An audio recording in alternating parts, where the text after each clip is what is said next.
Aleluia, Jesus, glória a Deus. Senhor Deus, eterno Pai, uma vez mais louvamos, glorificamos o Senhor por essa oportunidade que o Senhor está nos concedendo agora, Senhor, de estarmos aqui de pé, Senhor, para ouvir a tua santa palavra. Glória a Deus, te apresentar, Pai, para que estamos na palma das mãos, pastor Ed, que estará nessa noite apregoando a tua palavra, o Senhor responsável, Pai, estará na oportunidade do Senhor de precursor, é aquele que anuncia a chegada ao sucesso do Evangelho. Para uso do céu de uma forma toda especial, em nome de Jesus, assim, a oro, que na vitória. Amém. Meus amados, mais uma vez, a graça e a paz do nosso Senhor Jesus Cristo.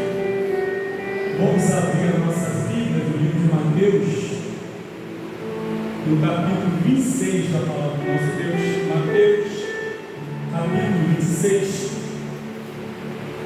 Glórias a Deus. Aleluia. Versículo 30.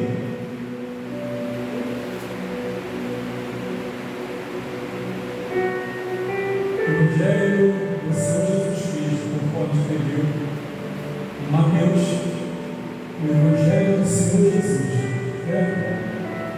Nós apenas falamos, pregamos, nada mais que isso, o Evangelho não é nosso. Diz assim, Mateus 26, 30, ele, tendo cantado o hino, saíram para o monte das oliveiras, a sentar os irmãos de Jesus.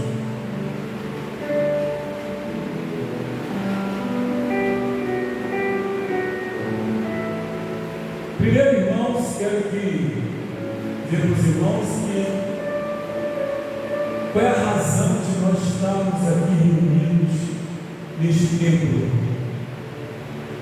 Qual é o motivo de estarmos aqui? E logo em seguida vem, após as duas informações, vem uma pergunta: qual é a nossa motivação? Porque o motivo de estarmos aqui, a Bíblia já nos fala. Mas qual é a minha motivação de estar aqui reunido nessa noite? Será que a motivação de estar aqui seja apenas por eu talvez não ter vindo no culto de quinta-feira ou de terça-feira?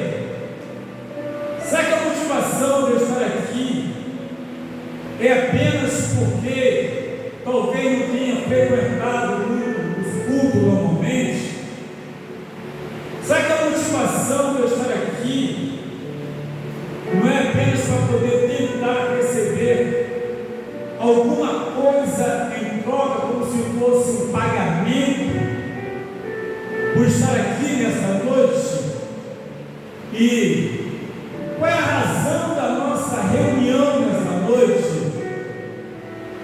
Será que essa reunião nessa noite já tem redundado em comunhão? Porque uma coisa é estar reunido, outra coisa é estar unidos. Uma coisa é estar reunidos, outra coisa é estar em comunhão. E se é pelo fato de estarmos em comunhão, a única razão plausível que nós podemos nos aperceber é pelo que foi registrado na Bíblia Sagrada. É o desfecho que nos levou a estar reunidos, os acontecimentos, toda a trajetória, a promessa de Deus, o cumprimento da palavra, sim, da promessa de Deus, desde lá no Éden. E como toda a humanidade ficou após o acontecimento no Éden, e como a parte da humanidade se encontra agora, a termos entendido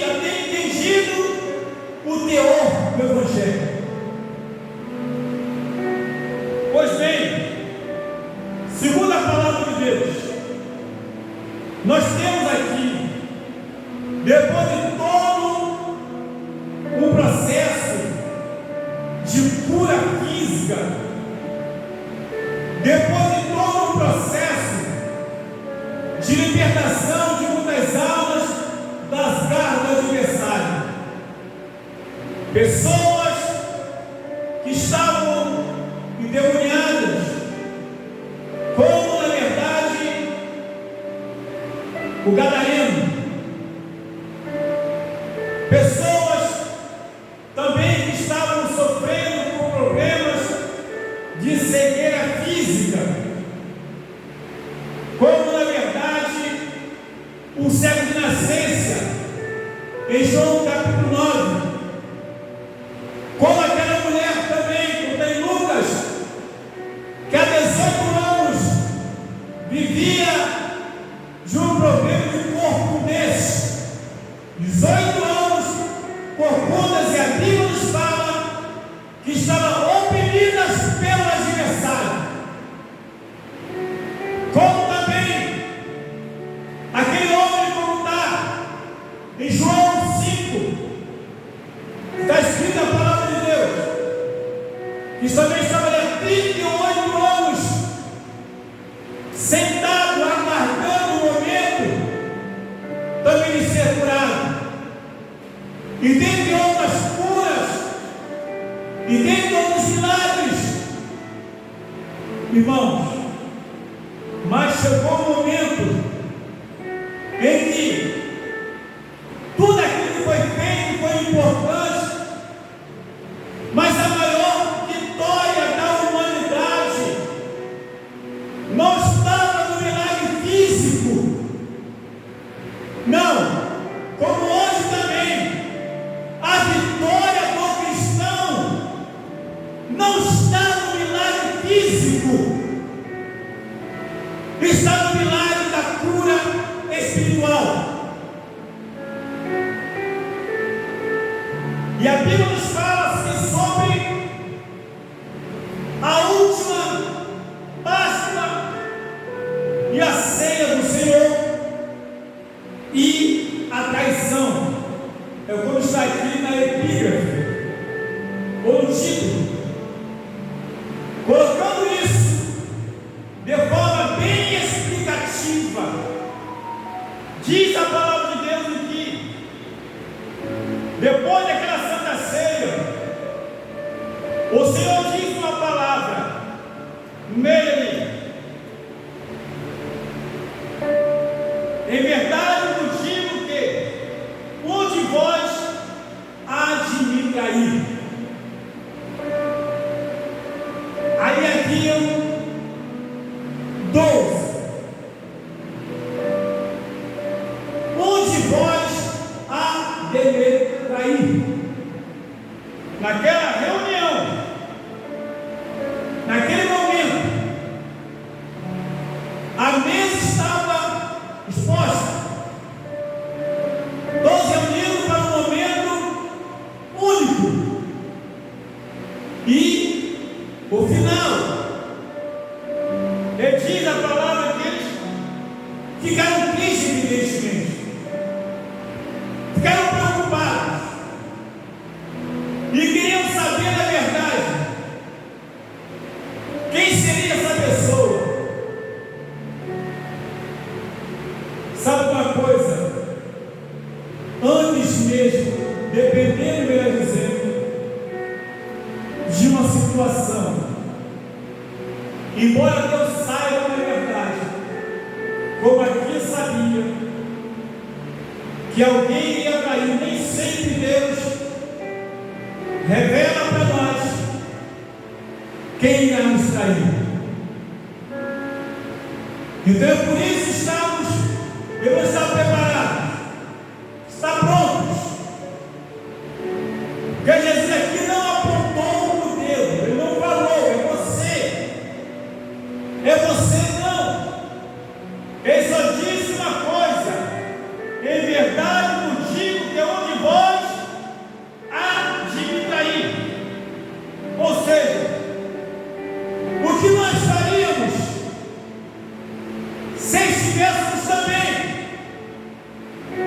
ouvindo essa mesma palavra, qual seria a nossa atitude, qual seria o nosso comportamento? Como agiríamos? A Bíblia nos fala que depois de tudo isso, está escrito: o que põe comigo a mão no prato, esse há de me trair. Mas eu vou falar uma coisa para os irmãos aqui. Nós vivemos um momento de traição da palavra. Vivemos um momento, na verdade, de traição a Cristo, quando não, de forma até voluntariamente, não involuntária, não fazemos questão de viver conforme está escrito a palavra de Deus. Muitos até involuntariamente, ou sem querer, ou por não ter conhecimento. Mas outros, embora tenha conhecimento da palavra e da verdade, embora tenha conhecimento do Senhor, não faz questão nenhuma de se colocar na posição que o Senhor deseja. E aí é que está o perigo, porque a Bíblia nos fala em Atos, capítulo 31, versículo 17, que Deus não leva em conta o tempo da ignorância, mas manda que todo homem, em todo lugar se arrependa.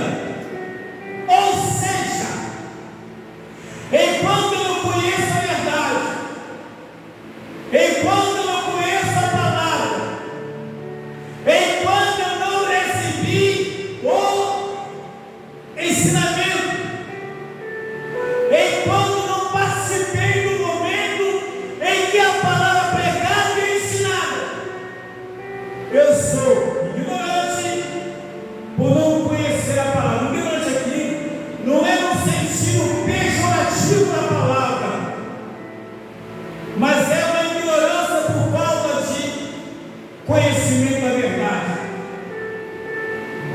É uma coisa. A outra coisa, na verdade, é ter conhecimento, é ter entendimento, é ouvir como deve se proceder, é ouvir como se deve andar, e aí torna-se fazendo pouco caso de Cristo e pouco caso da tua palavra. Pois bem, diz o Senhor, como ficaram preocupados naquele momento, e alguém pergunta e diz: olha a pergunta que fizeram, porventura sou eu, Senhor? Começa a perguntar, e ele responde assim: o que põe comigo a mão no prato, esse há de me trair. Em verdade, o Filho do Homem vai com a seca dele, está escrito. Porque de qualquer maneira, isso iria acontecer. De qualquer maneira, isso deveria acontecer.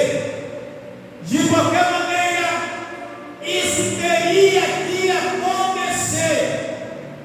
Senão, nós estaremos aqui como uma igreja do Senhor. Mas o problema não é apenas um acontecimento, mas por quem? Quem causou isso?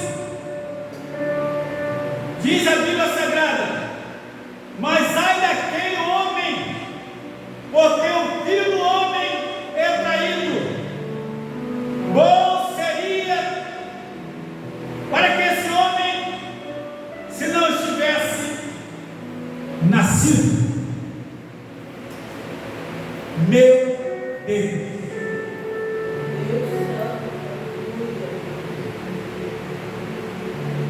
Mas ai daquele, irmãos amados, existem traições e traições. E uma delas, a qual estamos vivendo nesse momento, são de pessoas falsificando o Evangelho. São pessoas, na verdade,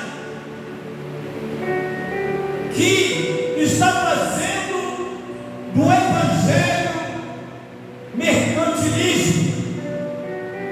Estão fazendo negócios com o Evangelho. Isso é traição. Tem pessoas pegando outro Evangelho, como está em Gálatas capítulo 1, versículo 8, que diz assim: outro Evangelho, está escrito, mas ainda que nós mesmos, ou o anjo do céu, vos anuncie outro Evangelho, além do que já vos tenho anunciado, seja anátema, maldição, maldição. Quando alguém começa de forma voluntária deturpar a palavra de Deus para o seu bel prazer, quando alguém começa a falsificar o verdadeiro Evangelho, meus amados, ele está atraindo para si maldição. E todo aquele que ouve e aceita a falsificação do Evangelho também está sendo atraído a viver uma vida de maldição. Está no meio, está convivendo. Isso aqui é um perigo, estamos vivendo isso. Isso está bem patente aos nossos olhos. Pastorado não é profissão. Pastor é um ofício dado por Deus. O primeiro pastor foi o Senhor Jesus Cristo. O pastor que zelou, o pastor que deu exemplo, o pastor, na verdade, que se preocupou em falar apenas aquilo que recebia do Pai. Um pastor que tinha amor pelas almas e tem amor pelas vidas. O amor, o pastor, na verdade, que nunca se preocupou com ganhos, nunca se preocupou com isso. Um pastor que só tinha uma preocupação de ensinar a verdade de fazer com que pessoas pudessem chegar ao céu. E a gente sabe e se apercebe muito bem, sem querer generalizar, quando estão sentados no altar, mas fazendo uso errado, proposital das santas escrituras, que é o papel da palavra é atrair as pessoas para Deus, é orientá-las como devem andar, de forma que agrada ao Senhor. Diz a Bíblia Sagrada que tais pessoas é melhor de não ter nascido. Meus irmãos, quantas pessoas apenas abrem igrejas por motivos. Por motivos é porque a pessoa não tem entendimento do que é o verdadeiro Evangelho. E um dos motivos é não querem ser submissas. Ainda sai bradando para os quatro cantos dizendo: Deus me chamou como cabeça. Sim, só se for cabeça de prego, para tomar bastante martelada. Só se for isso. Deus me chamou como cabeça. Deus me chamou como cabeça.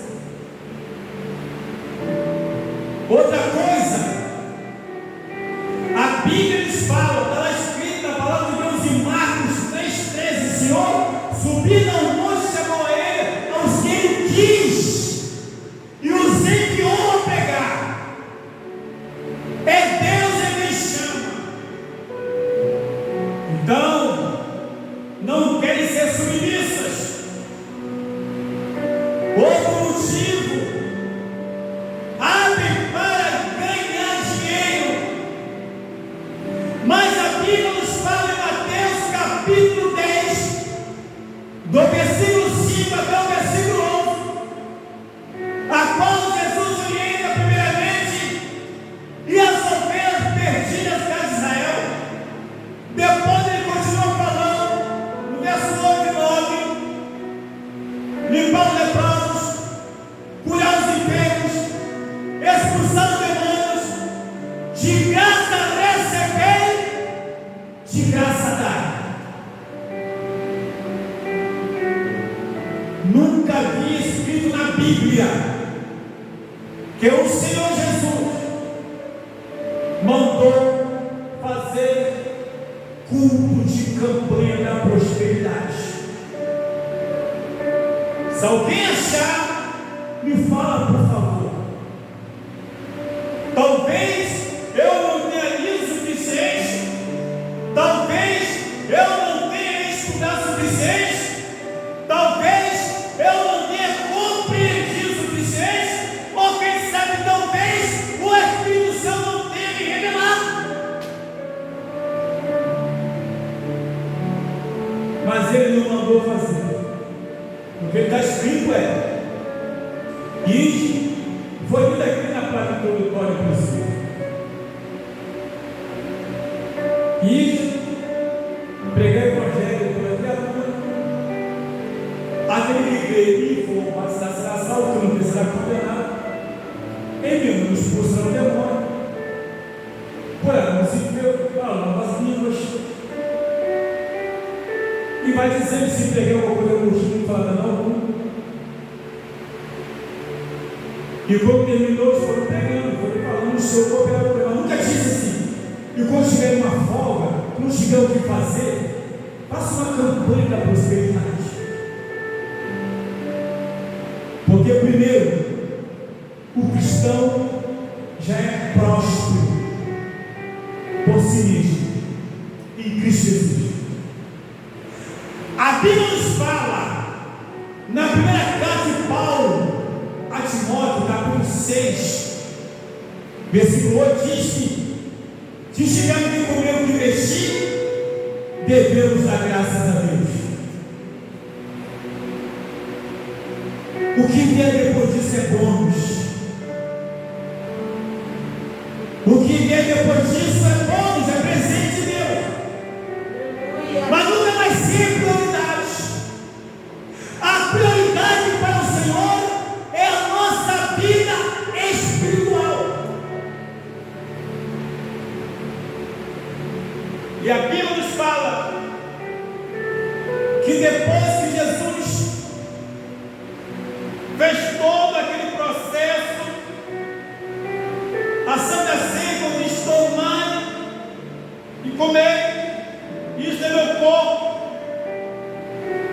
Depois que eu desmembrei todos,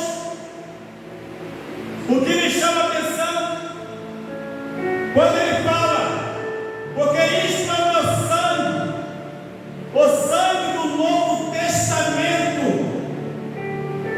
ou seja, a partir desse momento, eu vos prometo, eu garanto para vocês o que é, com o que vocês estão recebendo, salvação. Eu prometo o céu, eu prometo vida eterna, que é derramado por muitos para a remissão dos pecados. Queridos, muitos se levantaram prometendo. Então, quando você vai para a Ásia, você vai encontrar lá alguma coisa confusa. Quando você vai para a França, você vai ouvir lá de Allan Kardec. Você vai para a Índia, você vai ver lá o Allan Kardec, o Dalai Lama. E você vai para lugares, você vai ver lá Buda. E quando você vai lá para outra região, você vai dar de cara com Maomé. Mas nenhum desses derramou sangue, porque todos pecaram, eles e o ídolo estão da glória de Deus. Todos pecaram. A Bíblia olhou, Deus olhou para a terra, em Salmos 14, uma vez, ele é o pecado do justo sequer. Dalai Lama não era justo, Confúcio não era justo, Allan Kardec não era justo. Não, mas Jesus sim. Todo o sangue dos outros era um sangue contaminado, mas o sangue de Jesus era puro e foi derramado para a salvação de muitos, mas foi daquele que crê. Foi a promessa que ele deixou, e a promessa que eu tomo posse, a promessa que você toma posse. E a razão de estarmos aqui reunidos como igreja do Senhor, que alguém pagou o preço, porque estávamos toda a humanidade estava condenada ao fogo eterno. Toda a humanidade estava condenada ao inferno. Todos. Porque todos nasceram da maldição do pecado. Todos. Não tem fulano, perdão, bonzinho, não tem esse. Contudo, Jesus é o centro de toda a atenção da igreja. E se alguém não vem com esse evangelho, como diz o apóstolo João na sua primeira carta, no capítulo 2, ele deixa claro: se alguém não vem, exatamente por isso, não o recebais em casa e nem o salveis. Nem o salveis. Sabe o que é isso? Nem dê a paz do Senhor. Meu Deus, porque as pessoas levaram a sério o evangelho porque andaram com Jesus. E quem andou com Jesus é assim. E quem anda com Jesus é assim. quem anda com Jesus é separado, é santo, é santificado. Quem anda com Jesus, a Bíblia nos fala, na palavra de Deus, João 15:7, Jesus diz: se vós estiveres em mim, se a minha palavra estiver em vós, pedirei tudo que quiseres e vos será feito. Isso é Evangelho. Jesus disse em João 14:21, aquele que tem os mesmos mandamentos guarda. Não é mandamento de pastor, não é ordem de pastor, não. Aquele que tem os meus mandamentos guarda, esse é o que me ama. Porque aquele que me ama será amado de meu Pai, e eu também o amarei e me manifestarei a ele. Aleluia! Jesus só se manifesta na vida daquele que o ama. Aleluia! Glória a Deus. Glórias a Deus. Isso é Evangelho. O resto é anátema. O resto é maldição.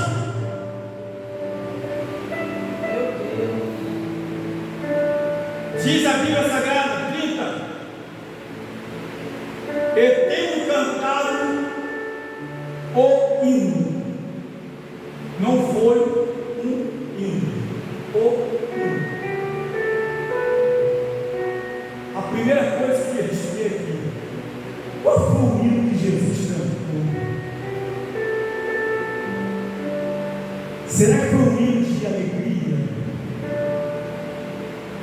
Será que foi um hino de tristeza?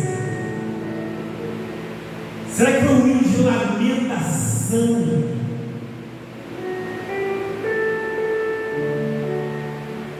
Presta atenção.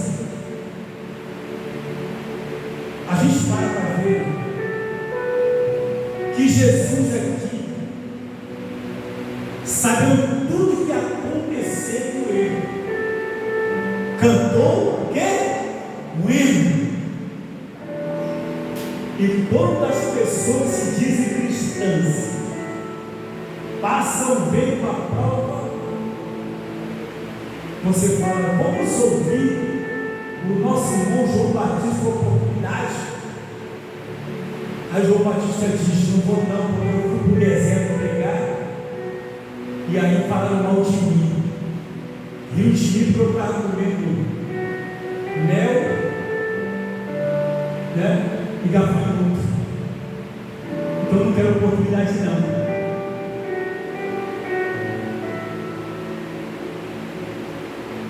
Alguém chega e fala assim, irmão, eu nem tive oportunidade, eu estava bem.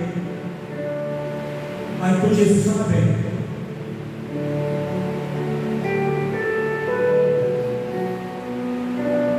E às vezes a pessoa, no meio do seu problema, pega o microfone para desabafar. Irmãos, eu nem queria estar aqui hoje, mas o Espírito Santo me tocou. Será que foi o Espírito Santo? Adorar a Deus é algo voluntário. Salmo 122. Alegrei-me quando me disseram, vamos à casa do Senhor. Você acha que o Espírito Santo vai forçar eu vir para a igreja? Eu tenho que ter desejo. Adoração é algo pessoal. Ainda que eu venha chorando, que eu venha capegando, mas quando eu atento por aquela porta, eu tenho que dizer, Senhor, eu cheguei até aqui. Eu estava disposto e indisposto. O Senhor sabe que eu passei, mas agora eu estou aqui, no meio do meu povo, e quero outra coisa. Se eu tiver oportunidade, eu vou cantar o hino de adoração ao Senhor. Me fala o hino que o Senhor quer que eu cante. Me dê uma palavra. Eu não posso perder a chance de te adorar. Afinal, eu estou em tua casa. Ô glória! Meus amados, a Bíblia nos fala, ele tem cantado um hino, saíram para o Monte das Oliveiras, cantou o hino e foi para o monte orar. Não nos deixemos que, primeira coisa, valorizemos mais o sacrifício de Jesus. Não importa o que acontecer. Segunda coisa, não sejamos pedra de tropeço da vida de ninguém. Porque quando um homem ou uma mulher de Deus se coloca na posição de Deus, pode aguardar a crítica e a perseguição. Jesus estava na posição do Pai. A crítica vem, a perseguição vem, o dedo apontado vem, mas nós devemos o quê? Cantar o hino. E mais, aqui não fala cantar hino de vitória. Eu não sei qual foi o hino. Irmão, tu vai cantar o hino da vitória. Glória a Deus, eu creio. Jesus cantou um hino e foram para o Monte das Oliveiras. Então, valorizemos o Evangelho, valorizemos o Senhor, valorizemos o sacrifício, valorizemos todo momento que estivermos na casa de Deus. E digo mais, em todos os cultos, porque tem crente que só ri, só se alegra no culto de festividade. Ele passa o ano todo tribulado, tribulando todo mundo. Mas quando chega na festividade, regreta.